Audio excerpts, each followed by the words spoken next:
దేశంలో పాకిస్తాన్ అవతల ఏముంది? గాంధార్. ఇది పాకిస్తాన్ కదా. గాంధార్ ఎవరిది తెలుసా? శకుడు.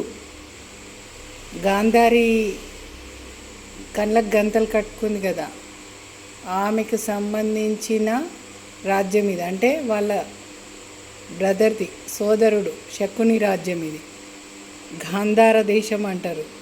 గాంధార్ నందన అని అంటారు ఆయనని.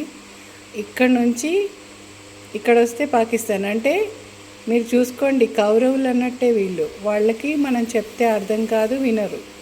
కాబట్టి ఇక్కడ పాకిస్తాన్లో ఉన్న వాళ్ళంతా కౌరవులు అన్నట్టే.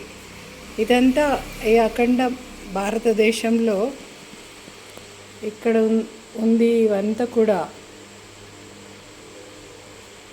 అంటే పాండవులు, అంటే శ్రీకృష్ణుని యొక్క కృపకి గురి అయినటువంటి రాజ్యాలు అన్నమాట. చూడండి, ఇంకా చాలా విశాల భారతదేశం కథ తెలుసుకుందాం.